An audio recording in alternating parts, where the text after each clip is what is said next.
Law of One, first session. Ra gets into where they're from, what's their purpose, and a couple of golden nuggets that I want to share with you because I think is very relevant right now. Let's get started.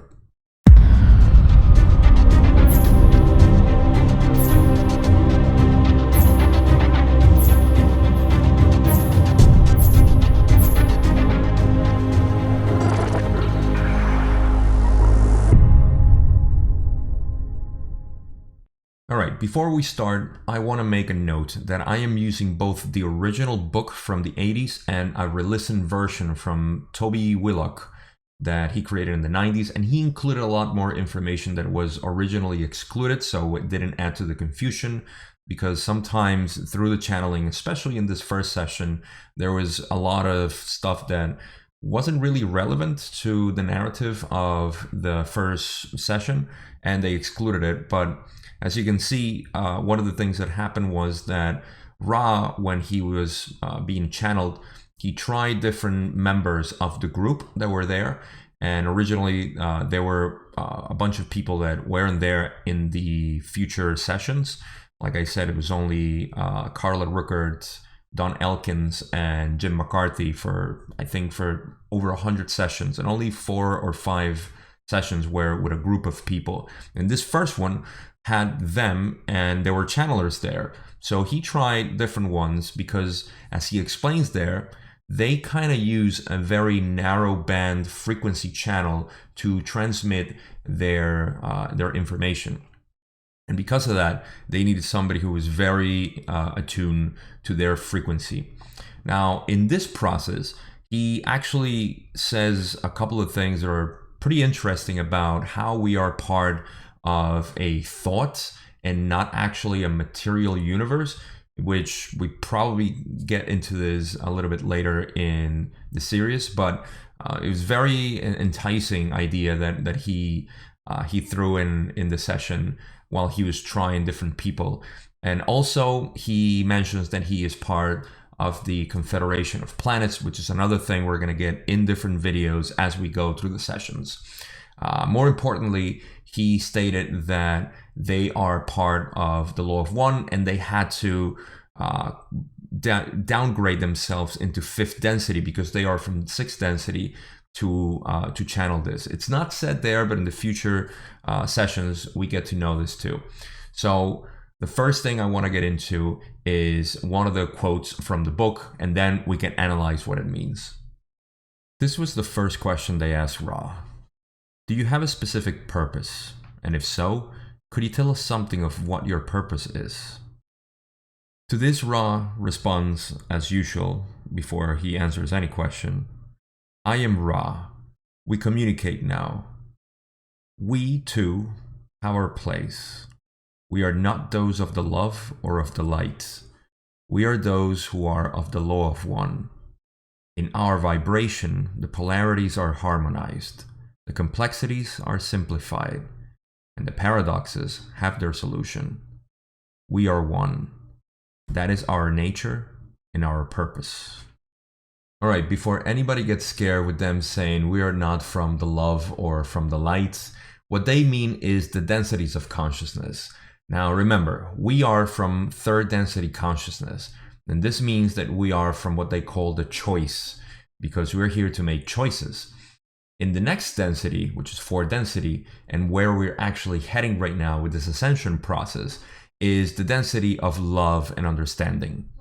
After 4th density, we find 5th density, which is the density of light. And there is also a saying about it is the honor and duty type of density, because you realize that is your honor and your duty to serve. And this has to do with the polarity of where we're heading. But if you're listening to this, I'm pretty sure you are of the positive polarity. So I'm explaining this as if you are a positive being, which I'm sure you are. So just for completion, I'll say that there's also negative polarity, which goes through the densities of consciousness as well, but they're not of love and understanding and of light, but quite the opposite. But we'll get into that in different videos. So this is important to know because they refer a lot of this in the books as love and light densities and this kind of stuff. So now you kind of start getting an understanding of how fourth density is regarded, how fifth density is regarded, and they say that they are from the law of one, which is sixth density. And again, they had to come down to fifth density to transmit this information for what I know. So that's that. And of course, you know, it's kind of it's misleading if you don't know this kind of stuff. So this is why I'm giving an explanation. Let's get to the next quote, which is part of the same question, the first question, and something else that they said that I really want to share with you. In the same answer, and later on, because it was a kind of long answer, they say, "We now feel the great responsibility of staying in the capacity of removing the distortions and powers that have been given to the law of one. We will continue in this until, shall we say, your cycle is appropriately ended. If not this one, then the next." All right, a couple of things I want to dissect from this quote is that they mentioned the end of this cycle, and that's really important and relevant right now because we all know that we're nearing the end of a cycle, the end of an era, and the beginning of a new age. So that's what they're referring there. They don't really care about this cycle or the next one because they came here to make amendments to the law of one, and there's a reason for that I'll explain in a little bit. But it's important to know that they're talking about that. For them, there is no time because they live or they exist in a different dimension or density of consciousness, and they don't experience time the way we do. It's a completely different thing and pretty complex that I'm not even sure how it works. But the other thing that they say is that they're here to make amendments to the distortions that were created to the law of one. And that is because they are responsible for those distortions.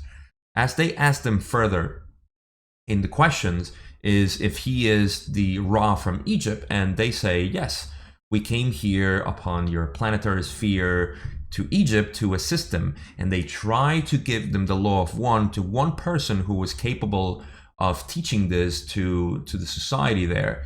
But unfortunately, the priesthood in Egypt distorted the teachings of the law of one and created this religion based on it, and they took the compassion out of it just to create another control system. To this, they responded by getting out of here again and not tinkering anymore with humanity, even though they came in afterwards. It's also important to mention that 11,000 years ago, when this happened, they also went to South America to try and help people there too. So just another mention there. And that's why they're here, to try to make amendments to that distortion they created here by interrupting free will in a way. So now they're bound to also help us in that way. Not only are they inclined to serve others, but they also have a commitment here to kind of fix the mistakes that they made in the past. And they mention this in the books very often. The next question I have, it's not really a question because it's lost, and it says in the transcript that the question is lost because the recorder was too far away from the person asking the question. But there's a little part there that is very important that Ra was explaining. And it's interesting because it says something that I really want to share with you. So even though the question is lost, what Ra says is recorded, and there's something really cool about it that I want to share. That which is infinite cannot be many, for manyness is a finite concept. To have infinity, you must identify or define that infinity as unity. Otherwise, the term does not have any referent or meaning. In an infinite creator, there is only unity. I'm assuming that the question here had something to do with the nature of the universe, because they went into explaining infinity and how it's not possible to have manyness and the creator and everything else. And so even though this is a more of a philosophical quote for us to digest, I think it's important because we are part of a massive consciousness that is the universe. The universe is alive, and we as part of the one creator are part of this infinity. So that means also to me and my interpretation that we are one, and we are part of everything, and everything is part of us. So just a little bit of philosophical tinkering here, and just thinking a little bit about that. Also in this question, they dropped what the law of one is, And as I put in the introduction video, if you haven't watched it, go watch it. They explain there in their own words what the law of one is. And of course, I also have a bonus for you at the end of the video. So if you watch it after I'm done, you'll get a little bit of a bonus there from me. Now, the next question is really important, and I really want to discuss it because it has to do with the changes that we're seeing right now and what it actually means. Can you comment on the coming planetary changes in our physical reality? The changes are very, very trivial. We do not concern ourselves with the conditions which bring about harvest.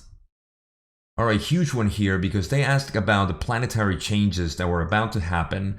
And the funny thing is that Ra said, we do not concern ourselves with the conditions of the harvest. Now, harvest is the term that they use for the transition that we're going to go through once we go into 4 density consciousness. The planet Earth changes into 4 density, and the harvest is something that we'll get into and I talk about a lot because it is ascension, in fact. And they just talked about it in these terms because of the Christian background that Carla had, and harvest is the way they talk about ascension. So the interesting part here is that they say they do not concern with the conditions of the harvest, meaning that whatever happens in planet Earth, they don't really care, you know. And we'll get into this more with the sessions, the future sessions, where they talk about this in a better degree. But the thing is that they don't really care about the cataclysms or how we decide, you know, to create this change. All they care about is the harvest itself and how people can get prepared for that, to be honest. But everything else is just a function of us, as I'll explain in further videos and of course in all my work. So the next thing is that they ask something a little bit more complex. And this has to do with the idea of catalysts and how we can change consciousness and contribute to the expansion of consciousness itself. Now, the answer is pretty long and it's very complex, but there's a couple of things that I want to share here that are very important. The first one is that the person asked like how we can individually contribute to the collective consciousness and try to raise consciousness, you know, as part of this process. And they said that they cannot differentiate us individually and they see us as a collective. So that's one distinction that they made, because we are in this 3rd density seeing the division between us, the difference between us. And it's not so for them. They see us as a collective. So for them, it's like impossible to see like how we can contribute individually. They see a contribution, even if individual, for us is for the collective. So that means that whatever you are doing to help the collective consciousness is almost as if the collective consciousness is doing it itself. I know it's a weird concept because we're used to this 3rd density division of separation between me and you, but that's not so for them, and they can see that from that higher dimension and that higher consciousness. So that's a pretty cool thing. The other thing is a quote that I really want to share because I think it's going to bring a very strong philosophical point about how we interact with each other's and of course our as an experience as humans and interaction between us. As part of the answer that they gave to this question, they said, to learn is the same as to teach, unless you're not teaching what you're learning, in which case you have done you, them, little good. This understanding should be pondered by your mind-body-spirit complex, as it is a distortion which plays a part in your experiences at this nexus. Okay, so another very strong philosophical point here, and this has to do with our experience as humans. They talk about teaching and learning being the same thing, because when you learn something, and this is a problem that a lot of people have, including myself, of course, is that when you learn something, you want to teach it. Otherwise, you lost your learning there because you didn't teach it. And when you teach something, you also need to learn. So it's like a cycling process that you have to go through when you explain and teach something. You have to learn from your teachings, and at the same time, when you learn, you have to teach what you learn. So it's not like in vain that you learned something, you kept it to yourself. A little bit philosophical idea here too is that when you create something, don't keep it to yourself. Try to expose it out there for people to see, because that's your creation. And even though it's beside the point here, I think it's important, because anything that we create as humans or we learn as humans, we need to share it. So sharing is the key word here. Very, very important. All right, final comments here is that, as you can see, there's terminology that doesn't make much sense right now.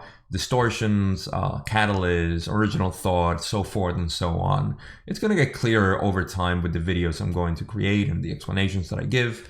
But also, if you want to know more, go to my Facebook group, which is Gaia Awakens, and you can join the conversation there, and we'll talk about this stuff, which I love talking about.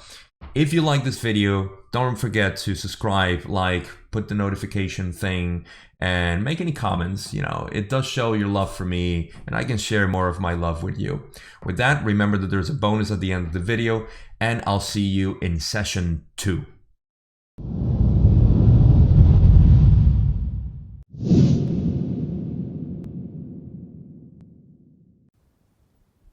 In truth,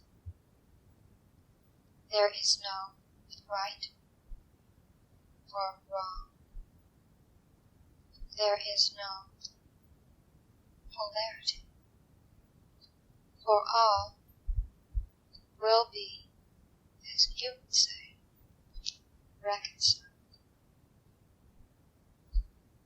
at some point in your dance through the mind, body, spirit complex, which you amuse yourself by distorting in various ways at this time.